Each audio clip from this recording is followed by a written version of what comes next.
Assalamualaikum warahmatullahi wabarakatuh. Perkenalkan, nama saya Nurhalisa dari Prodi Manajemen Pendidikan Islam dan teman saya Putri Mutiara dari Manajemen Pendidikan Islam. Jadi kita akan membahas dan sharing mengenai digitalisasi dan pendidikan. Baik, saya akan memberikan beberapa pertanyaan mengenai digitalisasi dan pendidikan. Yang pertama yaitu, apa sih pengaruh digitalisasi dalam dunia pendidikan? Baik, tanpa kita sadari, kita sudah masuk di dalam era modern, yang dimana semua hal dapat kita temukan tanpa adanya batasan ruang. Cukup dengan smartphone, bisa diakses dengan internet, dan seseorang mampu mengetahui kondisi di negara-negara seluruh dunia. Kemajuan teknologi membuat semua yang dianggap tidak mungkin adanya kini menjadi hal yang lumrah yang biasa digunakan manusia. Era masyarakat informasi adalah era di mana pertukaran dan penggunaan teknologi komunikasi yang terjalin memiliki intensitas yang tinggi. Singkatnya, informasi sudah menjadi kebutuhan pokok bagi manusia, hingga terbitlah istilah informasi bagaikan kunci kehidupan dari keberlangsungan sosial, politik, dan keputusan sebuah bisnis. Jadi pertanyaan yang kedua yaitu, menurut kamu digitalisasi sebagai aspek penunjang kehidupan manusia nggak sih? Hal yang akan terlintas di benak kita ketika mendengar kata tersebut yaitu sesuatu yang ada kaitannya dengan teknologi, digitalisasi, dan lain sebagainya. Digitalisasi ini merupakan istilah untuk menggambarkan sebuah proses menjadi bentuk digital.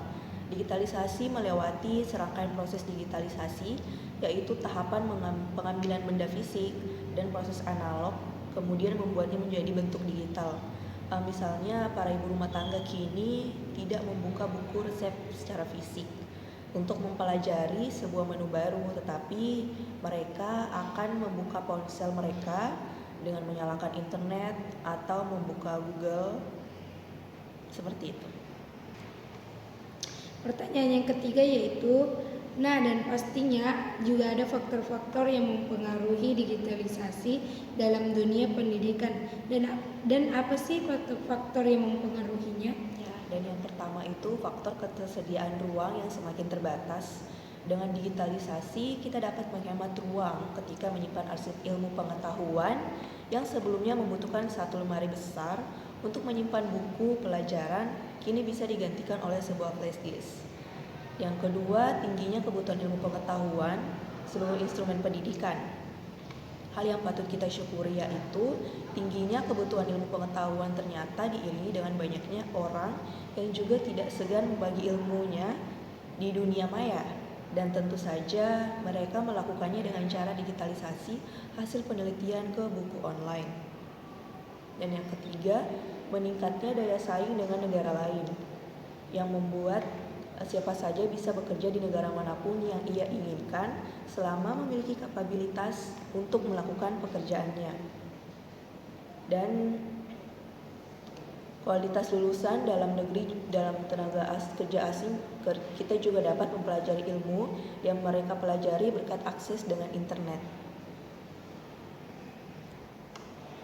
Ya, itulah tadi perbincangan kami terkait membahas dan sharing mengenai digitalisasi dan pendidikan.